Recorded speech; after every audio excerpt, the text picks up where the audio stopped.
But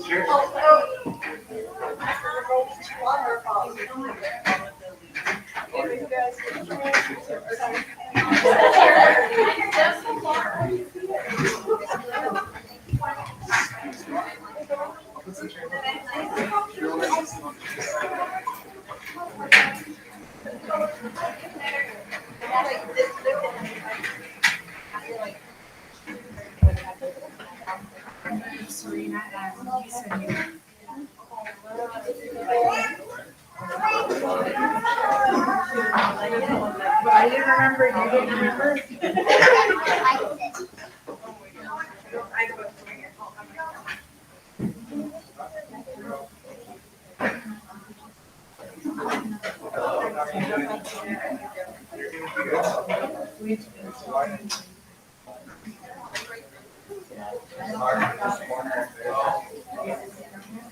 But I mean, you can see on. You want me to raise that screen up a little bit? Yeah, but once it turns nighttime, it'll be like that. It's still white down. There's some chairs over here. Anyway, you're welcome to leave when they're done. You don't have to stay. When if you sit back Green here. light's on. You want a So chair if over it there? turns amber, just push the green light, push that button. Just speak. No, and just as long as it's green, you can talk. But if it's amber, you gotta push it once, so it'll ping it. You gotta make sure it's I 16 don't know, they inches. moved us around today. I sent an email to you guys. I saw it. 6 to 8 inches away.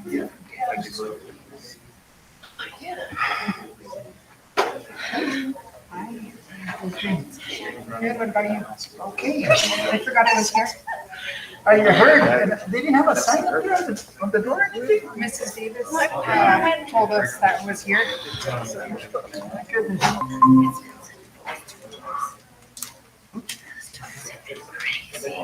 I forgot one.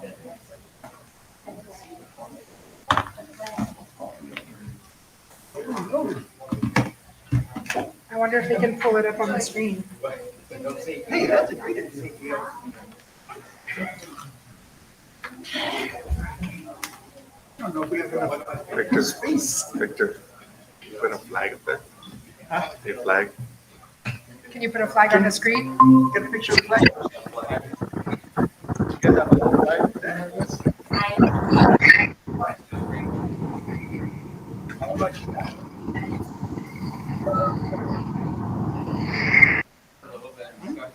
He's obviously on the meeting. Oh. Yeah, yeah, I'm running the screen.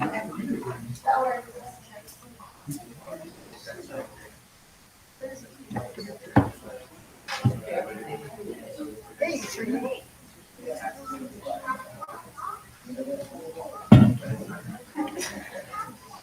Forgot it was here.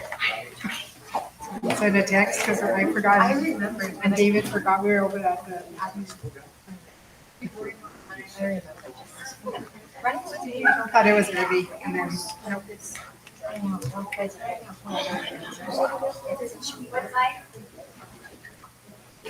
I think the American flag's on this side and then the New Mexico flag's on that side.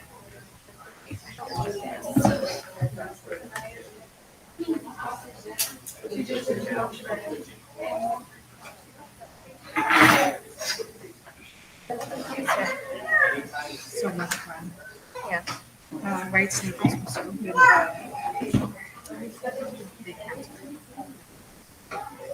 So it was some all woman back from Sweden.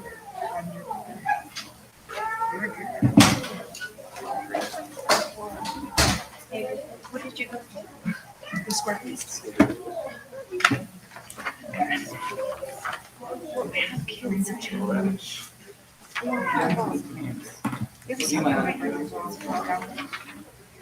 I bet it makes her. Yeah,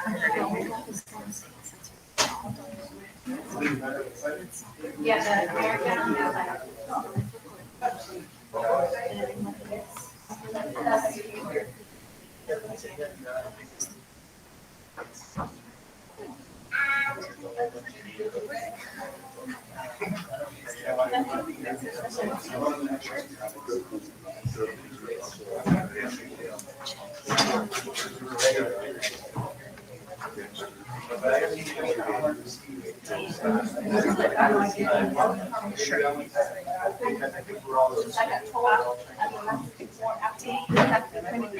Thank you.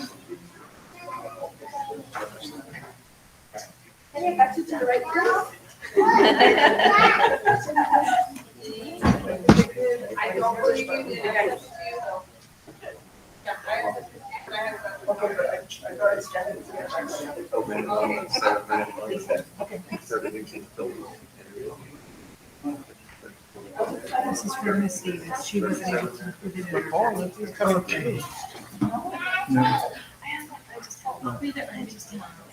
Okay.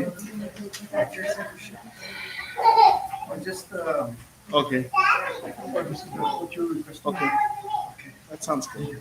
That's because we're, They're not being paid? Why are they allowed to do it in contract time or do not? Some guys will turn it. Okay, so my question is paid. Because I know they had it on the PD schedule, but only for 4 hours, and I think it's 10 hours.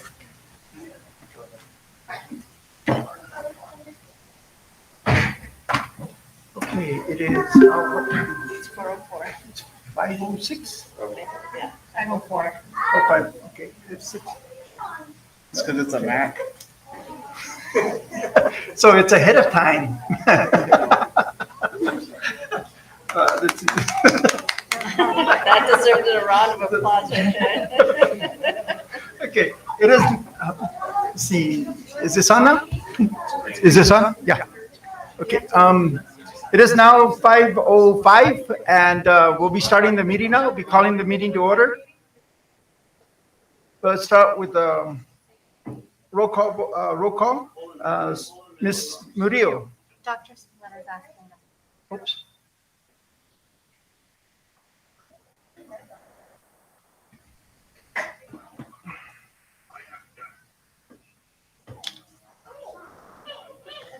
We'll be starting the meeting as soon as Dr. Spaletta is cleared to start.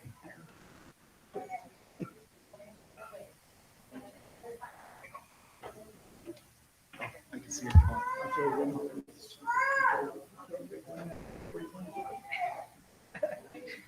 And if you guys could please silence your phones, please silence your phones.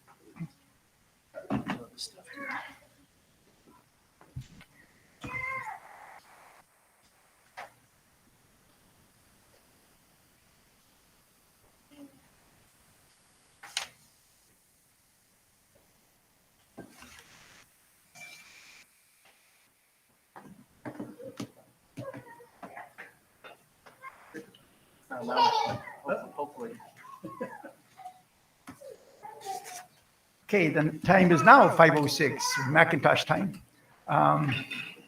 We're starting the meeting. I'll do a roll call. Mrs.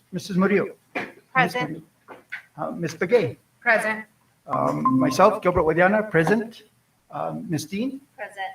and Mr. Terrazas. Okay, all members are present. We'll proceed to the Pledge of Allegiance.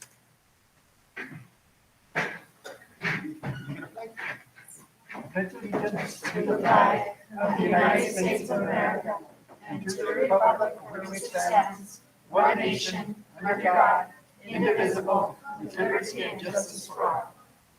I salute the flag of the state of New Mexico as the symbol of perfect friendship among united cultures.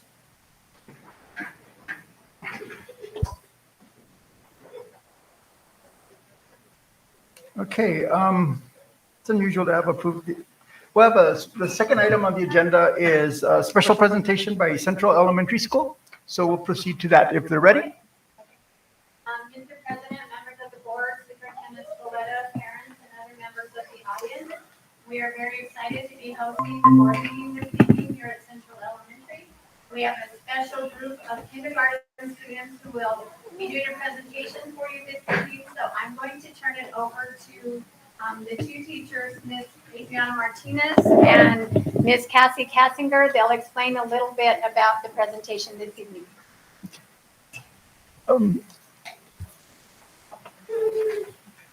Victor, is it possible to video it? Okay. Okay, I was hoping YouTube would be able to get it.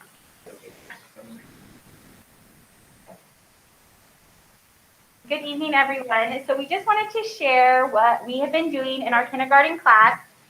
For the first 26 days, we have done ABC Boot Camp, which is a research-based, rigorous, immersive, classroom-proven 26-day introduction to letters and sounds.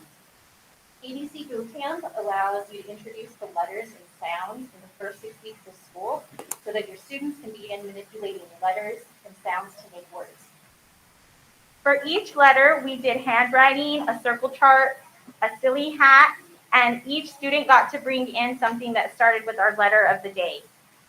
Students also made an ABC Boot Camp book, which is a smaller version of the circle charts that we did all together. At the end of boot camp, we celebrated with a fashion show. Students made a vest for their assigned letter. It's a great homeschool project, which you will see in just a minute. Yes, all of our students and our families worked so hard on their vests, so we'd like to tell our parents, thank you for taking the time to do that for your children and our students, and for being here today. So we're going to turn it over to the kids. First up is Asen Martin wearing the letter A.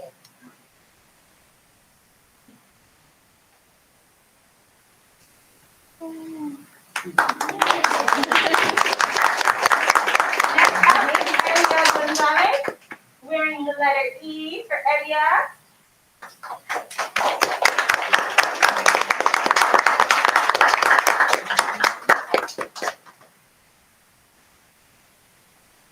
And we have Anaya Piero wearing the letter H.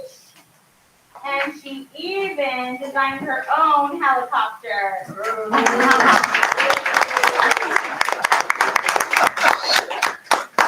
Next up is Brennan Isolanco wearing the letter I.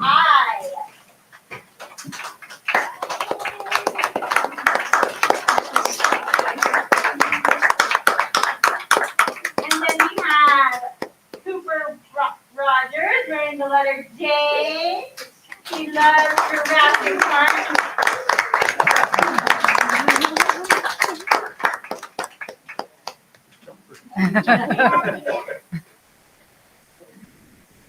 And now we have Bailey Alrafon. Come on in. She is wearing the letter L. Thank you, Bailey.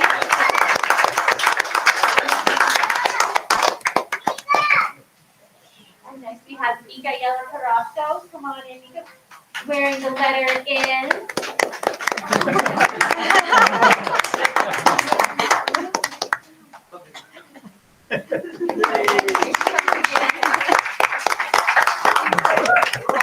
Right, now we have Alexis Poyer.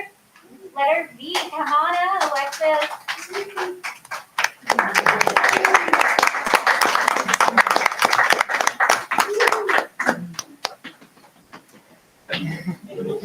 All right, and finally we have Jalen Medina. Come on down, Jalen, and letter W. All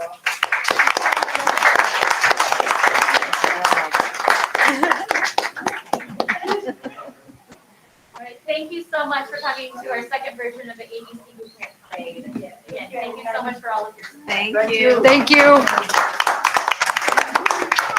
And thank you, parents, for bringing them back. I don't know why they were so embarrassed today. They did that in front of the entire school, and they weren't that embarrassed.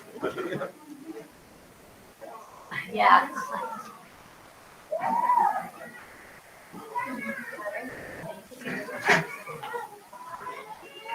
Thank you all. Thank you for bringing it back. I'm gonna miss that one.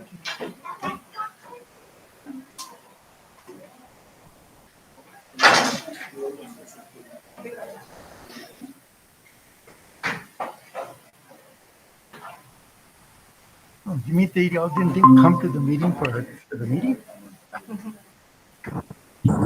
Moving on now, we're going to item 3. And item 3 is public input on agenda items. Do you have any public input on the agenda items? None online? Any in person?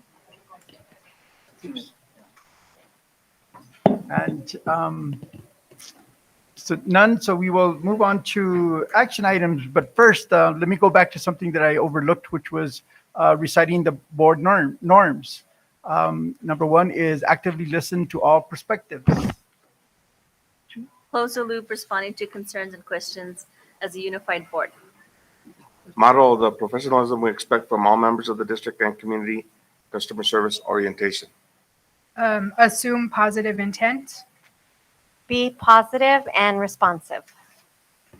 Thank you. Okay, so now we'll move on to action items, section 4. And first, we'll start off with the approval of agenda items. We don't have the student representative here today. Carissa, is the student representative here today? Okay, so we won't move that item up. Contact her. Okay, are there any items that need to be reorganized on the agenda? Yeah, Chris, I need my. Hold on just a minute, I'm sorry.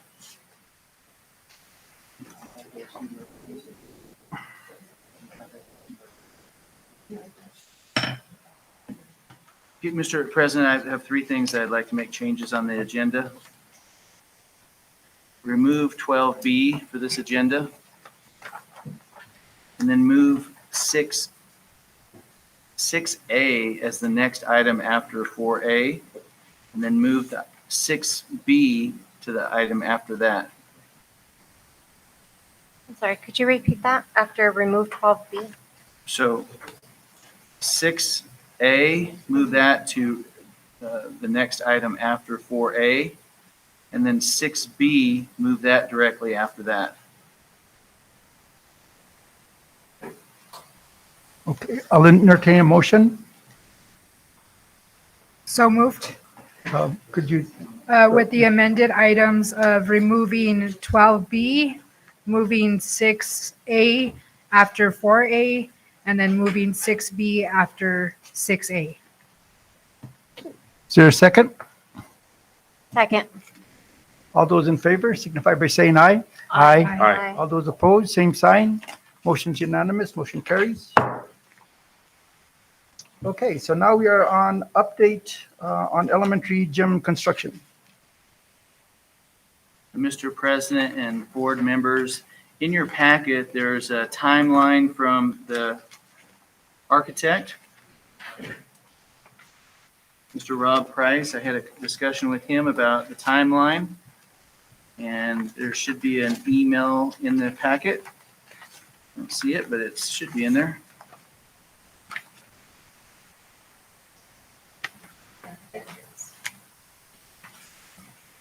Maybe out of line. It's after the RFP Oh, in mine.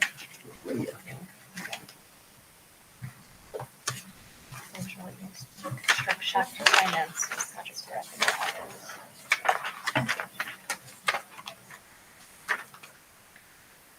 It's after the RFP. So I also spoke to our attorney, Greg Salinas from McCall, Parkhurst, and Horton, and he should be on the line to explain a few things as well. Daniel, can we pull up Greg Salinas on there?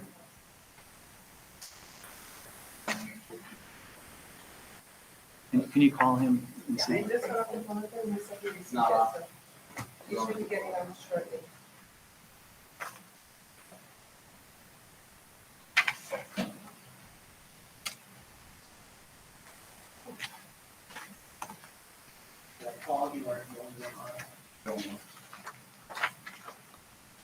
okay, we'll put that on hold for a little while. Let's go ahead and go Do you to, want to read the letter, the email from the architect?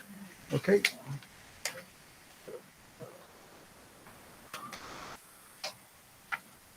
I asked him to provide us a timeline of the gym construction project.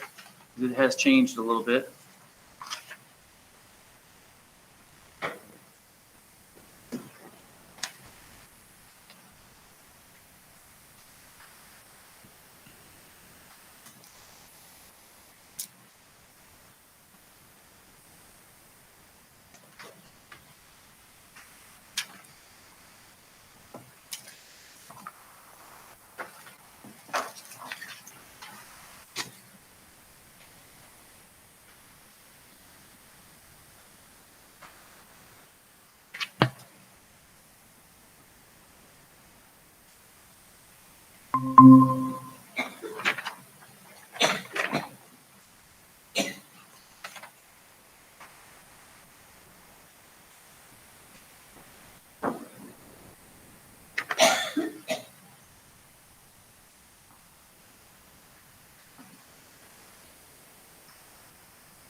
Sorry about that. I'm not sure what's going on.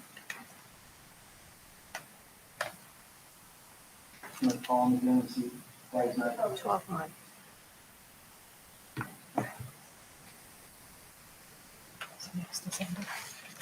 Is he on the phone now? What? Is he ready to? I'm not sure what that is. Okay, then let's go ahead and move on, then come back to that once he gets on the phone. Okay. So next on the agenda is the facilities master plan update, and my thought that we were going to have this done several weeks ago. Paul is on the line, and I asked him to talk to the board about why the facilities plan is not available at this point. Paul, can you hear us? Good afternoon, Mr. Yes, I can. Good afternoon, Mr. President. How are you today? I'm doing well. How about yourself? I'm doing well, thank you. The superintendent asked me to give you a little bit of an update regarding the facility master plan. We anticipated the plan to take about a year to do, which would be in July. We got a contract from the district on July the 16th of 2021. We are close to having it done. I sent an email to the superintendent yesterday evening. We expect to have it done and ready to present to the board by October the 14th, which is a Friday, and we'll be prepared to present either in person or via Zoom for that. There have been a few extenuating circumstances regarding the completion of the plan. There's been some personal issues that have taken a few weeks out of the process that the superintendent is privy to, and he can let you know. And then second of all, we are still waiting for a little bit of information regarding the floor plans to come to us in a format that's either that can be modified via AutoCAD or in PDF forms. The plan itself has two components. There are three sections that comprise volume 1, and those will be complete and ready for the board, as I mentioned, on the 14th of October, perhaps a little earlier, but I don't want to overpromise and underdeliver. And then second of all, there's a second section that is it's the technical section that is part of the plan, but not included on the website because it has floor plans and whatnot. And those are progressing well, but we are having some issues in getting the floor plans in a format that we can make that are usable to the PSFA and of course to the district. So we recognize that we're probably about a month and a half, almost 2 months behind schedule, and I do apologize for that, but we do plan to have that done quickly, and we're in the process of working through that right now. I'm not sure how we're going to proceed with the floor plans because the floor plans for the high school are in paper form and not in a electronic format. Some of the other schools I think we can get to, and so we're trying to work through those situations internally, and that's been one of the things that's taken us a little bit more time than we anticipate. So that's where we're at. The plan will be dated, will be for 5 years, with starting with school year 23, going through 28. So you are, and you all, since it's under progress, you are eligible to continue applying for PSFA assistance, and you are in compliance. Although, as I mentioned, I do recognize we are a little bit behind schedule. And with that, I stand for questions, Mr. President. I'm not sure what the floor plans, if there's something we need to do or not. I don't know. To resolve well, you mentioned there's 3 sections that'll be ready, and that's volume 1. Yes, sir. I take volume 2 would not be ready at that time? Well, I don't think it will be ready by the 14th because we don't have the electronic versions of the floor plans in a manner that we can work with in an expedited manner. So we can take the paper copies that the district has, but we're going to have to spend quite a bit of time getting those in an AutoCAD format, which does take some time, or in a PDF format, which does take a little bit of time.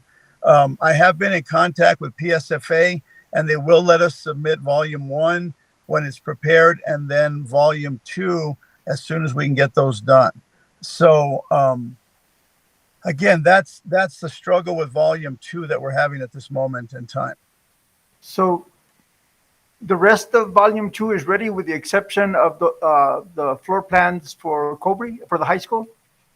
The rest of volume 2, no, sir. I don't want to mislead you. Volume 2 will be ready on the 14th with the exception of the floor plans.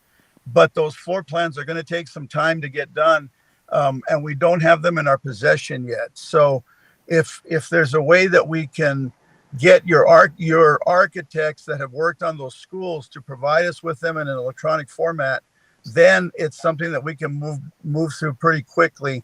If we have to take paper drawings and then move them into electronic format, that's going to take a little bit of time. Wouldn't that just be a matter of scanning? Well, if PSFA will, so Mr. President, thank you for that. If PSFA will accept them with that, the scan, when you look at a floor plan on a school, on a construction set of drawings, there's a lot of other information in there.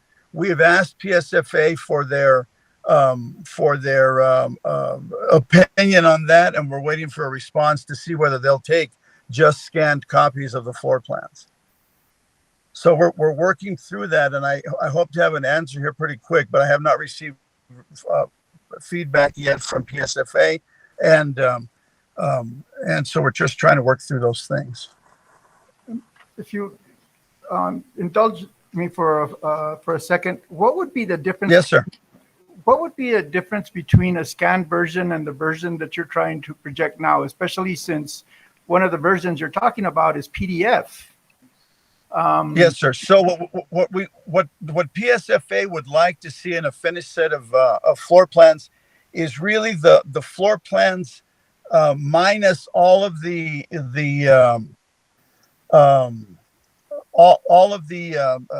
lettering, all of the extraneous information that doesn't apply to the floor plan in a manner that would be used for evacuation, for security and things of that nature. So if you look at a set of floor plans, there's a lot of other information on there. You know, we don't really need all of what's the word? I know the word, I'm just missing it. We don't need all of the dimensions on there. We don't need all of that information. We just need a clean copy of the floor plan. And in a PDF, we have the capacity to remove that information as well as with AutoCAD. AutoCAD would make it easier because you just have to remove layers. PDF is a little bit more detailed to take off all that information. So you're left with a clean set of floor plans that were produced by the architects. Absent that, we can come up with rudimentary floor plans, which we can do, but that's not normally the process that we follow. And I know that there's a lot of interest to get this done quickly, but we do want to produce a quality document for you and not have to produce just rudimentary drawings in that portion of the technical volume. I appreciate what you just stated, but I'm still confused. If we scan it, it is a PDF document then. And then you could proceed with those alterations of that document to make it fit what it is you're trying to put on there. So if we had them scanned, would you be able then just to go forward and work with it as a PDF? Yes, sir, we can. The point I was trying to make is that it becomes much more timely. And I couldn't promise those by the 14th in a PDF format. We would produce them as quickly as possible. It takes a lot of manpower, a lot of man hours to get that, to do those. It's not as simple as a digital drawing from the pardon me, traffic's going by. It's not as expedient to do it that way, but it can be done. So yes, that's possible to get the scanned drawings. My point was, it will take a little bit longer to get done. When you compare that to the amount of time it may take us to get a CAD drawing of it, I think that would probably be the most expeditious way. Do we have access to any electronic drawings of that? I know we have a lot of floor plans, but Today's today's the first day I've been here for 4 months that I've heard about this. I'm wondering why. Well, and Superintendent, I apologize for that. We had those discussions with the facilities director back when we started, and we've been trying to get those documents since and have not received them. So, but we had been in contact earlier with your folks under the previous administration that we needed those documents. I can do whatever I need to do if you want me to get. In short order, we should be letting you know as to whether there are electronic versions of that. If not, we would appreciate going forward with the scanned documents as soon as possible. Okay. And if that's your desire, Mr. President, we will work with those. Again, some of your newer schools, the architects should have those floor plans in a digital format. Again, if they don't, we'll take scanned documents and we'll do the best that we can with them.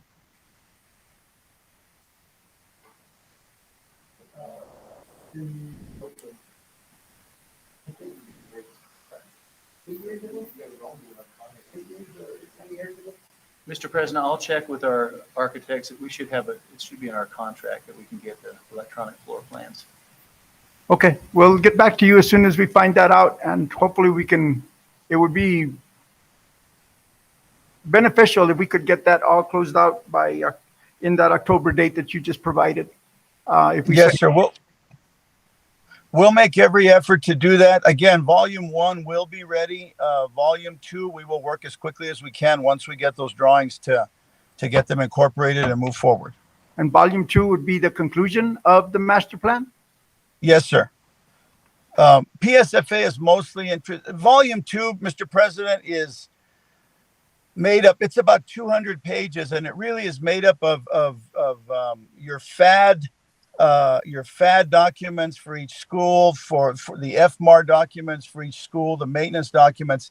It's a technical document, not it's not part of the. It's part of the plan, but it's not part of the 3 sections that make up volume 1. And once we get that to you, I think we can move forward quickly with PSFA to approve those separately from volume 2, so you can go ahead and begin using that plan.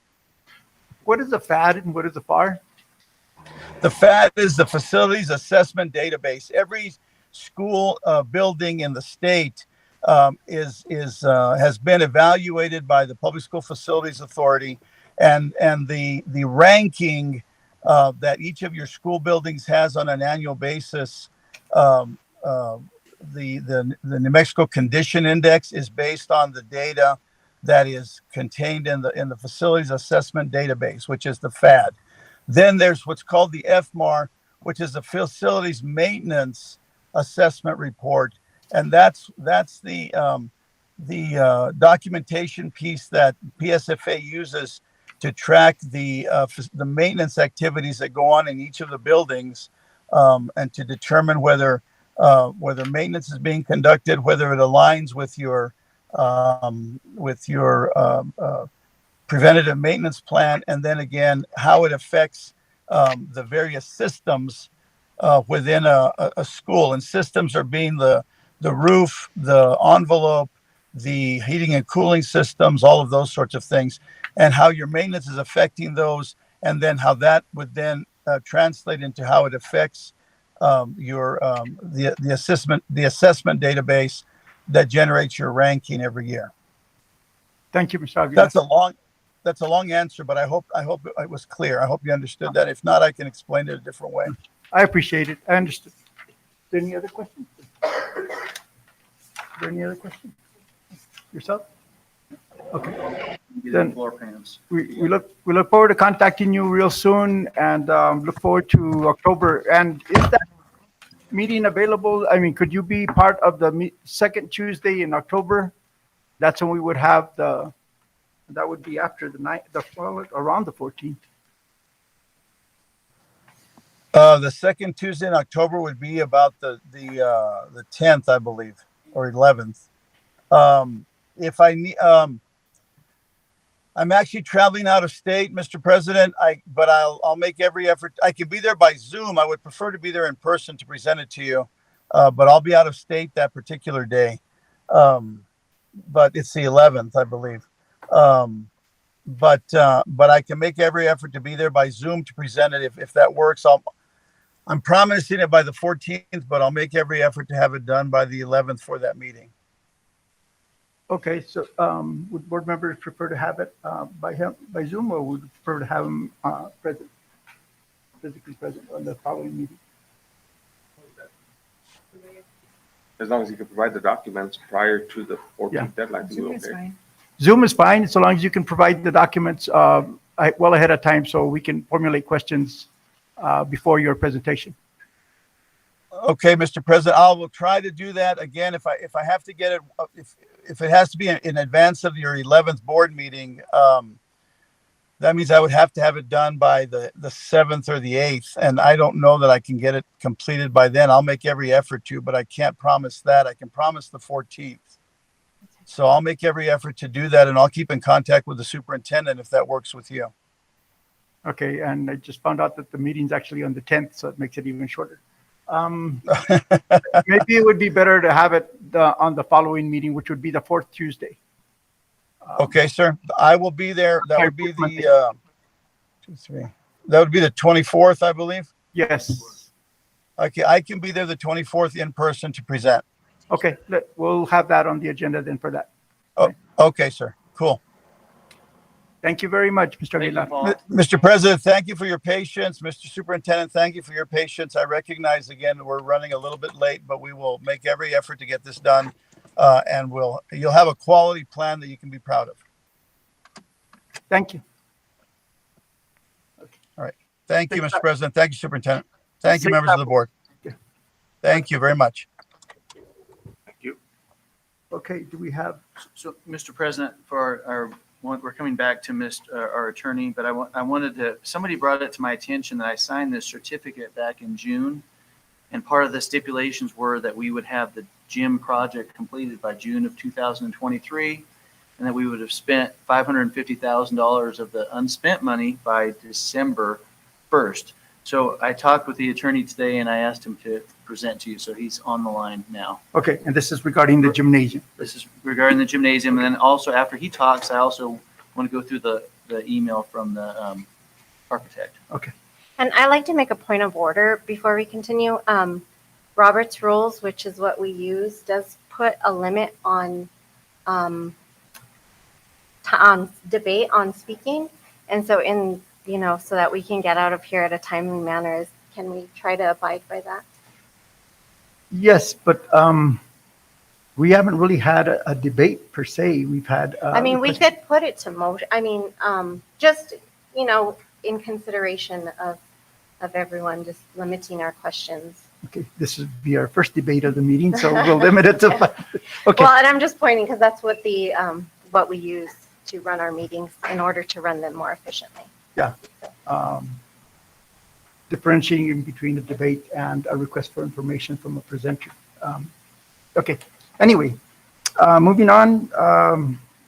Go ahead and. So, Mr. Salinas, are you on line?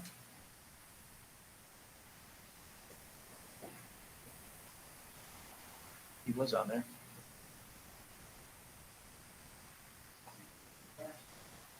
There he is.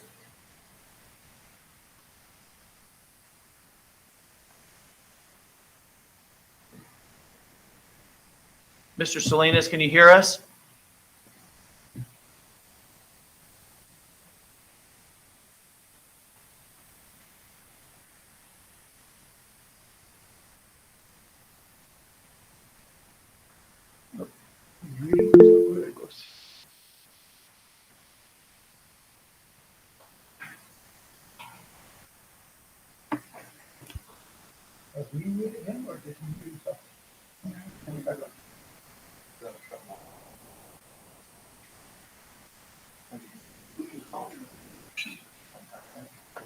Unlock the front doors for the parents to come in.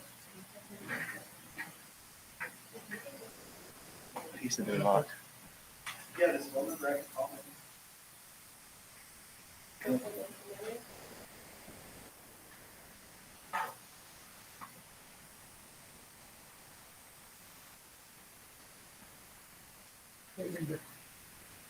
Should we go on to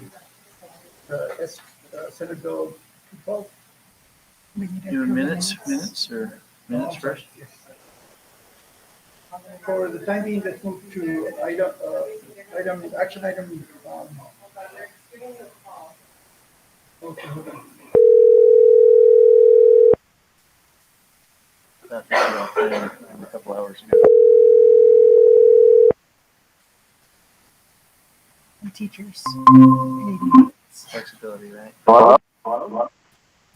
Hi, Mr. Salinas. This is Jeff Spalletta. How are you doing? I'm doing okay. I love this technology. Sorry about that. Well, you're at the board meeting. Everyone can hear you. I let the board know that we talked earlier today. Could you summarize what we talked about earlier today for the board? Sure. Let me start that when I last was in front of this board at the end of June, the issue results from the unexpended bond proceeds related to the district's 2017 bond issue. The requirements of the federal tax code are that the bond proceeds be spent within 5 years of the anniversary of the issuance of the bonds. That is December 1, 2022.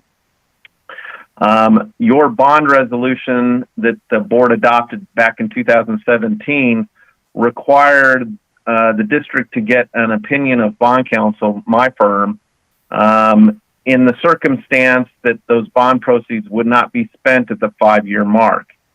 And based on a certificate that Superintendent Spalletta signed, we rendered that opinion. And that was under the assumption, assuming the facts that you knew at the end of June, that the elementary gymnasium would be under construction, that of the $1.1 million of bond proceeds remaining from the 2017 bond issue, $550,000 would be spent by the December 1 5-year anniversary, and the remaining would be spent with the gymnasium being placed in service or completed in June of 2023. Superintendent Spalletta informed me that y'all are underway with that process with the gymnasium project, but there's no way that you're going to spend $550,000 by December 1, and construction isn't going to be completed by June, but will probably take the majority of 2023. I don't believe that the district has any real concerns. We advised, again, back at the end of June, that at the 5-year mark, if the district directs the New Mexico Finance Authority, who is the purchaser of the bonds, and the trustee for the capital escrow account where the bond proceeds remain, which I think is BOKF in Albuquerque, if the monies are invested in a special type of United States Treasury obligation called State and Local Government Series, and the district diligently works to completion of the project and the expenditure of that remaining $1.1 million, I don't believe that if the district bond issue was selected by the IRS for audit, that the district would have any adverse repercussions from that audit. The policy that the IRS has, the federal government has, is they view tax-exempt bonds as a federal subsidy, and they want to ensure that there is not an excess burden on that market by having political subdivisions issue more debt sooner than it's required. And one of the ways they do that is they spend the bond proceeds within 5 years. Here you're going to go past 5 years. But if the district invests the money, which is a eligible investment under New Mexico law, in this state and local government series U.S. Treasury obligation, as I told the Superintendent Spalletta, it is below market interest rate, or maybe in fact a zero interest rate investment. You're buying United States Treasury obligations, giving the government essentially a free loan. But because you're doing that, you're not burdening the tax-exempt market. And so the service couldn't come back and say, oh, well, you issued the bonds earlier because you took advantage of it. And you can say, no, I didn't take advantage of it because I invested the bond proceeds in state and local government U.S. Treasury obligations, where the federal government gets all the benefit of the investment of that money as opposed to the district. It's a safe harbor to the extent that the district does that and diligently pursues the construction of the elementary gymnasium. We don't believe that there would be any issue if, in fact, the district's bond issue was selected for audit.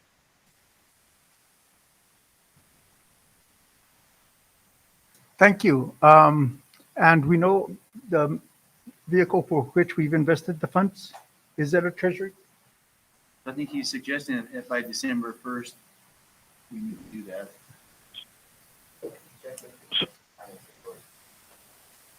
Can you come up to the mic? Sorry.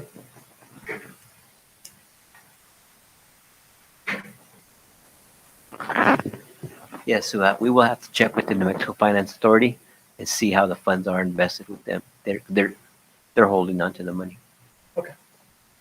I'll note that all the documents that the district saw and the certificate that Superintendent Spalletta signed at the end of June were shared with the New Mexico Finance Authority in June, and the opinion of my law firm, as well as the signed certificate of the superintendent, were provided to the Finance Authority at the end of June, and they have not commented or suggested that, nor can they, that a U.S. Treasury obligation is not an authorized investment of school district money. Okay, thank you very much. Are there any other questions from board members? Thank you, Mr. Salinas. I have a question. Oh.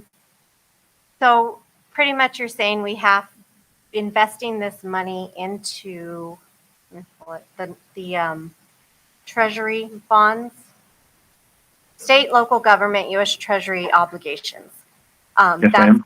That's our only hope of keeping these funds? Well, I wouldn't say that's your only hope. It's an affirmative action, which if in fact this bond issue was selected for audit by the IRS, it would be looked at favorably. I'll be honest. I have clients who have not spent monies within the 5-year time frame and have chosen to diligently spend that money, but have not isolated the investment of the proceeds in this type of treasury obligation. And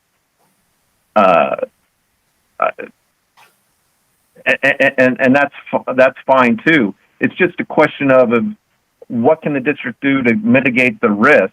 And in this case, based on our discussions with the district at the end of June, our suggestion to isolate that money by investing in state and local government treasury obligations was deemed to be a reasonable avenue. Okay. And with these obligations, are they required to stay invested for a certain time frame, or can we pull the funds as we need them? So what these are, these particular type of state and local series obligations are treasury obligations, so they're debt of the United States government, but they're demand deposits. It's like a checking account.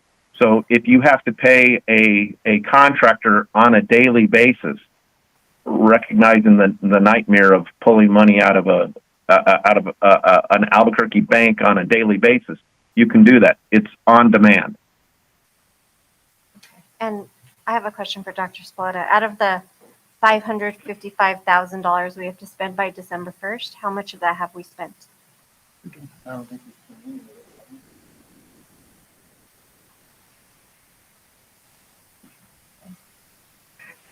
Well, and I guess I just have, well, I guess it would be with this email.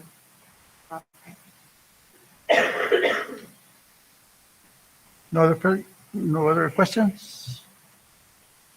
Okay. Thank you very much. You're quite welcome. Have a good evening. You do the same. Okay. Thank you. Okay. Excuse me, Mr. President. So you also mentioned getting some more timelines from the architect. He was pretty vague last time, and so I painfully talked to him on Thursday or Friday of last week. And so the email you have in front of you, actually, I think there's a couple of them. The first one is what he sent me today, and then the one from Friday has a timeline. I'm not sure if that's exactly what I asked for, but it's a kind of a timeline of different things. He said right now that the best thing for us to do is to go through a CES in order to expedite the process, rather than a traditional design, bid, build approach.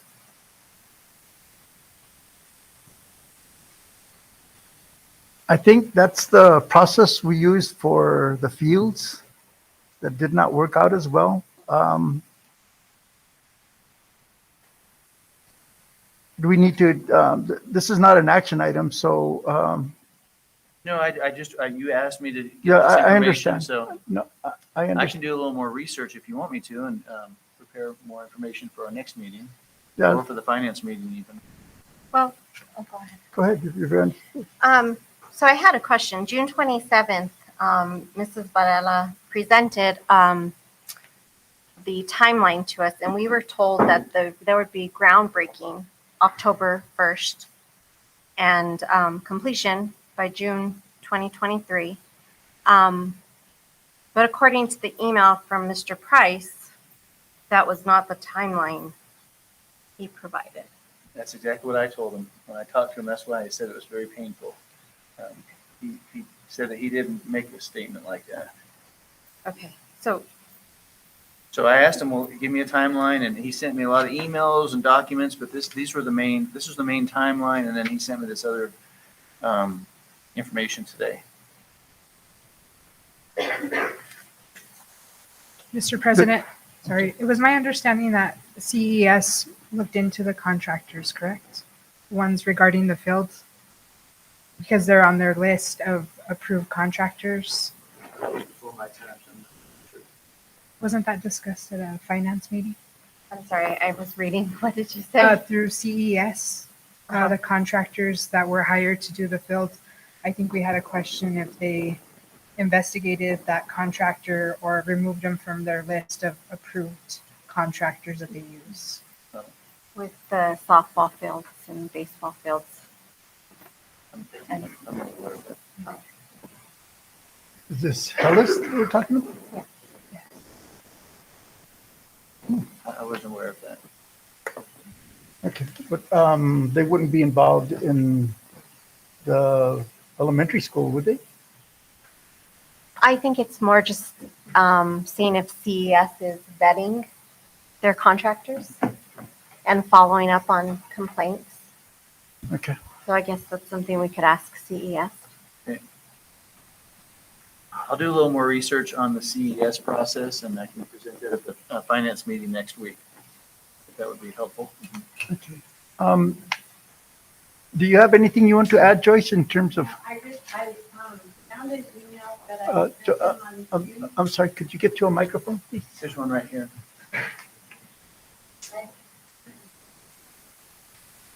I think these are probably the emails that you have, Dr. Spoletta, that went back and forth. But I have an email that I had sent Rob Price on June 25th. And on that email was, I think when I did a PowerPoint presentation to the board with the timeline that he and I had discussed, that I remember us discussing. And on the last slide, it says October for 90 days for board approval, plans based on dimensions and a few other things. October 1st, break ground and begin construction, June 23rd, project completion date. And then he did respond back, and the only thing, there was a couple of slides that he asked me to correct, and then he did say the June 2023 completion timeframe would be under normal circumstances. Current delays in materials availability, current delays in material availability will likely extend this date some. But he didn't contradict anything with the October 1st deadline, and I know I wouldn't have made that deadline up. Would have been something that I'm assuming we discussed, because I wouldn't have known where to put that deadline or that starting point. Okay, thank you. Thank you. Given, I don't know how the rest of the board feels, but given the duration that we've gone through without even a shovel seems like being turned, can we put this again on the agenda for next meeting to make a decision to whether to go forward or to begin search for another? Yes. I'll do a little bit of research on the CES process. Okay. Okay, now we get back to the minutes of September 12th.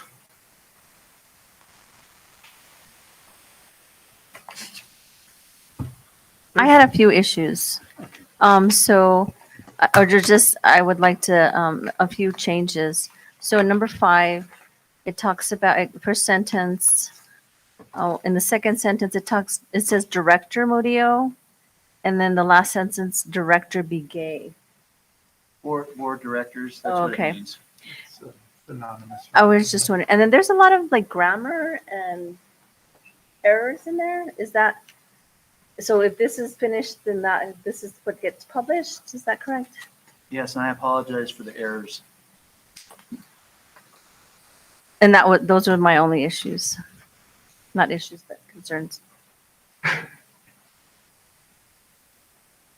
I thought we fixed that from last time, but apparently we haven't. Also, I had a concern about after we come out of the closed session, we do the motion where we come out of the closed session and go back into open session. And again, the verbiage about coming back out, having complied with the OMA requirements in closed session were complied with, and there was no other discussion other than that what the agenda entailed for the closed session.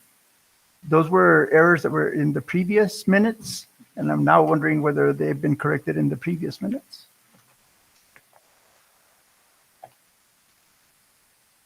So would the board like to look at approving the minutes with these comments, or do we want to see them again before we approve them? I would like to see them again before we approve them. I would agree. Anybody else? Okay, so we'll table these minutes until the next meeting.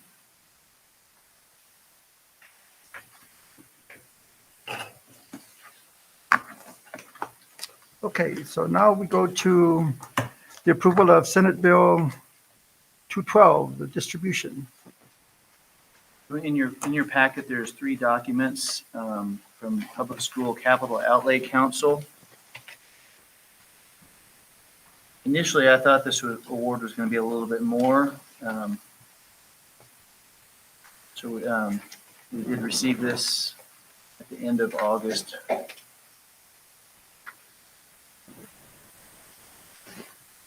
So the total appropriation is $158,643. And the form that I received, maybe there's an updated form, but it has an intended scope of work that's not filled out. No, there's nothing on there. This can be used for building and facilities. So the plan I brought this through to the Finance Committee was to use this for our roofs that need to be repaired. We have 2 roofs that need $70,000 to $75,000 in repairs each. Okay, then 2 roofs, $175,000 each. $70,000 to $75,000 each. So it's going to take up most of this money.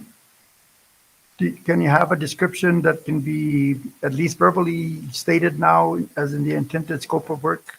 And then we can submit it knowing what the scope of work is. So the intended scope of work would be to do a total TPO roof repair on the administration building and San Lorenzo Elementary School.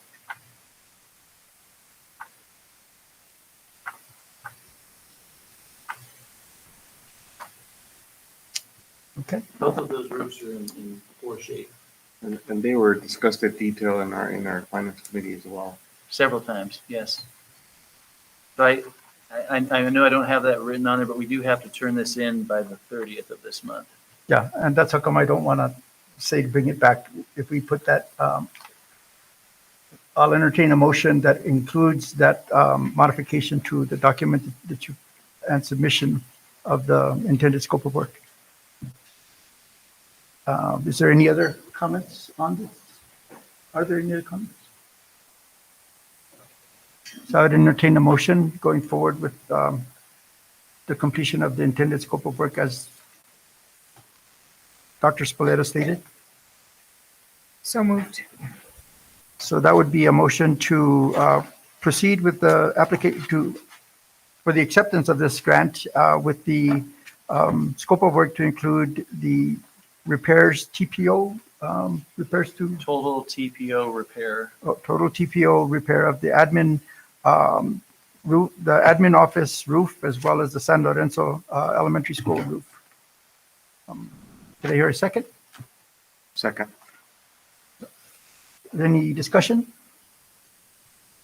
All those in favor signify by saying aye. Aye. Aye. All those opposed, same sign. Motion carries unanimously.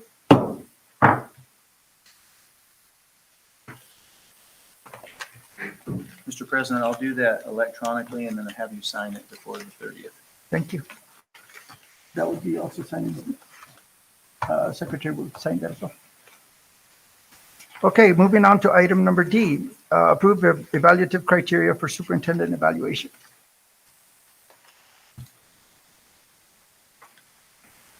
Okay. Our policy had a form, was it included in the document? I think it should be in there, yes. Not in the one that was sent electronically. Or was it? It's in the packet that you have in front of you. Okay.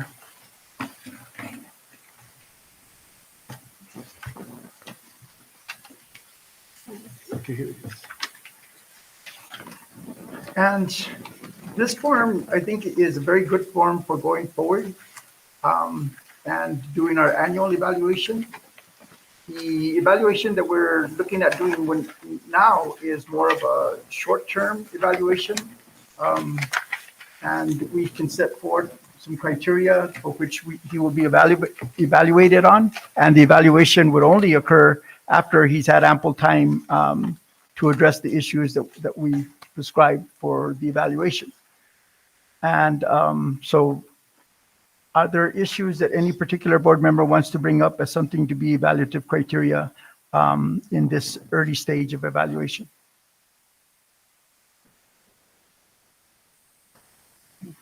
I have some. One is there are several issues that, and recognize that this goes from the time that he began. So some of the things he's already done. And one of them is to address the issues that were legal issues that were left circulating after July regarding the Attorney General's complaints made to the Attorney General's office.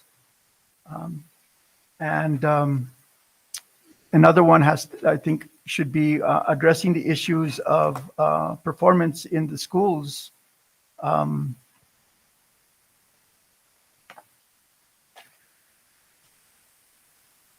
With regard to the educational environment in the classroom.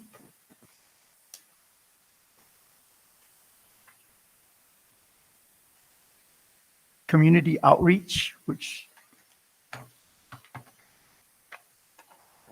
we should also incorporate his entry plan into the evaluation and assess his performance with regard to his entry plan.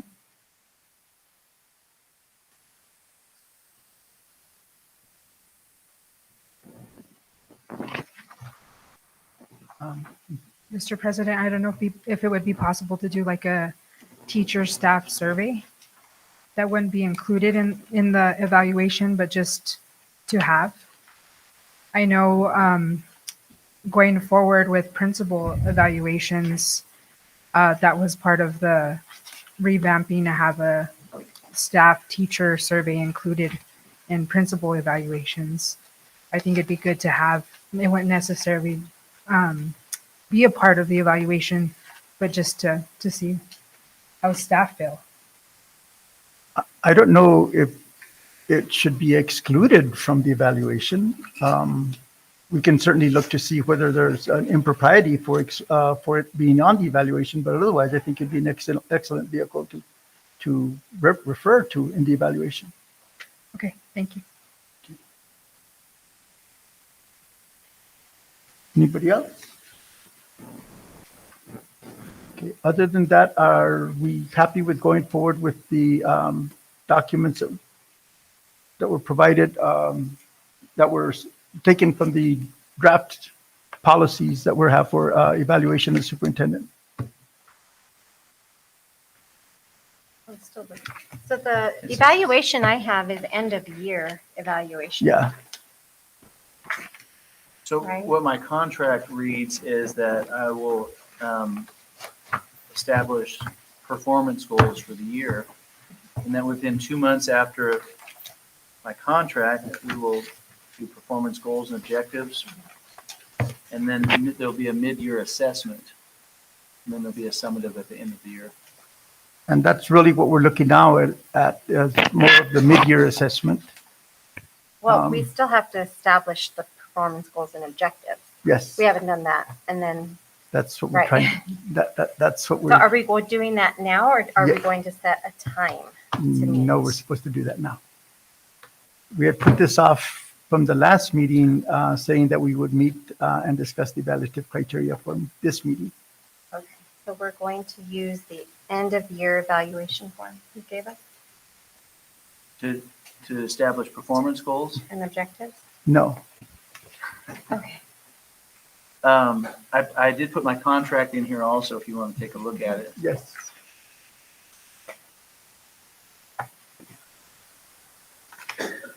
So I'm okay using this evaluation form.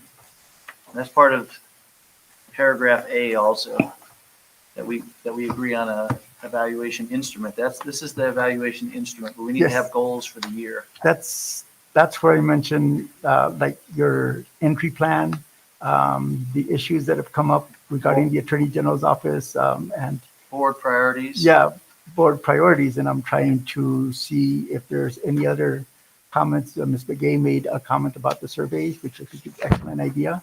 Are there any other criteria that we want to put on this evaluation? And that is the question to the board members, as well as to you, Dr. Spilett. Dr. Spalletta, could you recap what we've decided are going to be performance goals and objectives for the initial year? Well, I mean, that's what he mentioned: legal issues, school performance, educational environment, community outreach, and entry plan. I don't know if we want to be more specific on those. And to put this in perspective, it isn't that they've been established already. It's a matter to establish them now. Mm-hmm. So if we have input on what we want to put into them, now is the time to speak.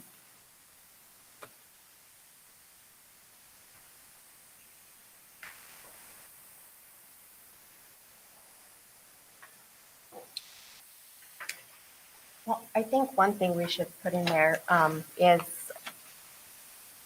creating policies or like checks within our school, with Systems.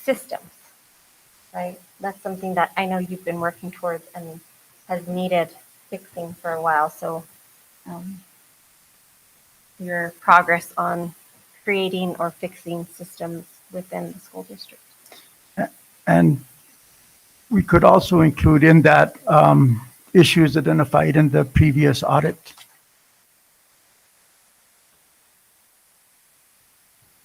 They're indicative of serious systemic failures that we need to address, and that would certainly fall within that purview. That's a good suggestion. But do you have any more? But do you want to make specific objectives based on these performance goals? Like a rubric? Or like percentages, things like that? Like SMART goals, or how do you want to?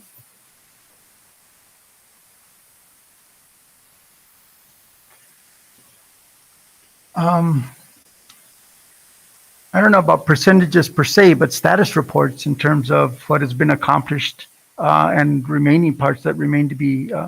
There'd have to be a much more detailed assessment of what needs to be done if we want to quantify it.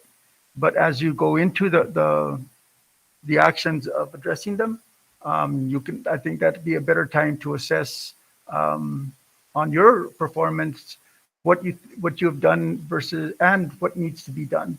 And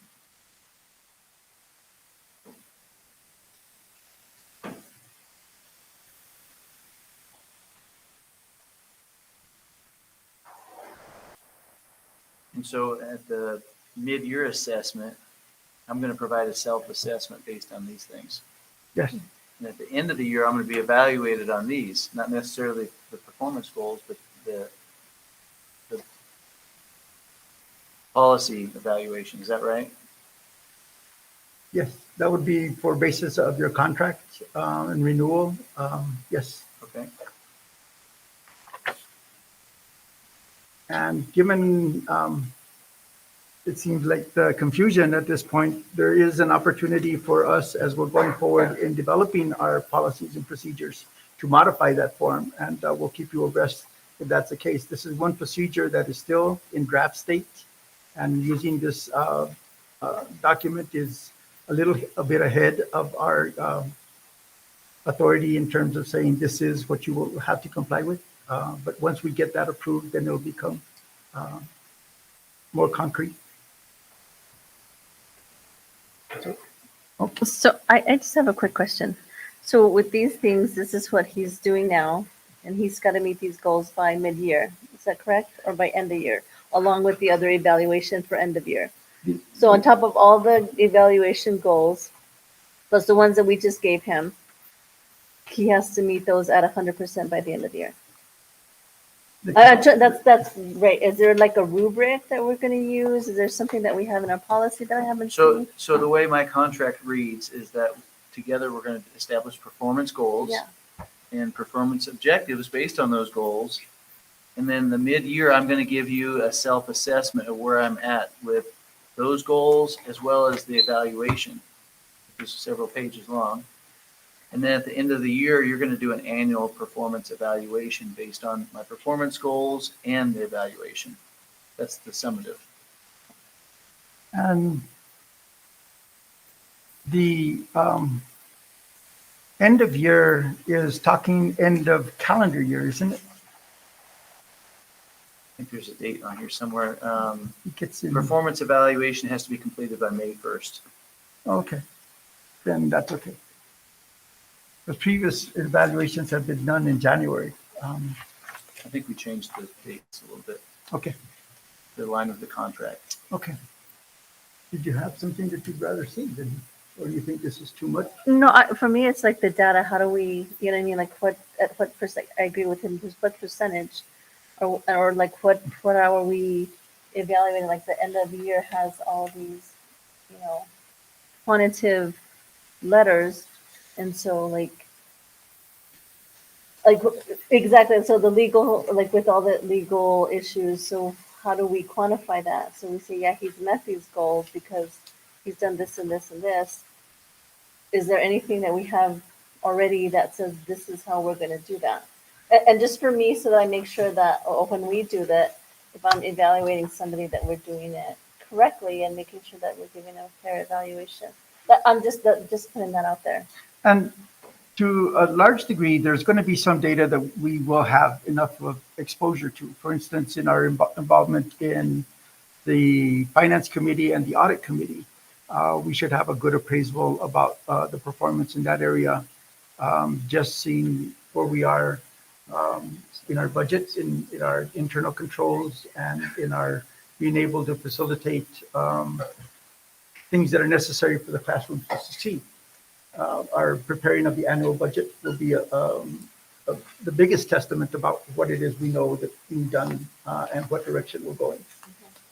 The other parts would be in terms of the corrective action that we need to make sure that our financial position is well represented in our documents and complies with all the state rules in terms of how we allocate the funds and how we transfer funds from account to account. These things should become very apparent to us before the end of the end of the fiscal year. And the other parts, I think, getting data like the survey that Ms. Begay mentioned is one of the only other ways to qualify what we get in terms of what teacher and principal interactions are. The rest of it will be what we get in our experience with staff and as well as the public. Hearing their regards, also participating in the forums that you've set up for us to participate in will give us a good resemblance of where you are in meeting the criteria of interactions with the staff and as well as the public. At the end of my entry plan, I'll put all that information together also. Yeah, but I think to try to establish criteria right now will be way ahead of the game. And as we go along, we can. So I can expand those performance goals with objectives and bring that next time if you'd like me to. That would be awesome. Yeah. Okay. Thank you. And just for me, because of like even some of the language is subjective. Execute. To what level is it execute? I know that sounds silly, but like if we're really going to be fair and look at it fairly for somebody when we don't see you at work all the time and we don't see what you're doing, just so that we get a good view of what actually happening. Yep. And we evaluate you fairly. Yeah. Yeah. Okay. And the other element, obviously, are the school board meetings. Yeah. When we bring up our concerns and when we identify issues and the response to them, those are all things that we can use to make our assessments. Mr. President, could we also add student engagement to performance goals? Sure. Because you've really been active with all students at all the schools. And to clarify that,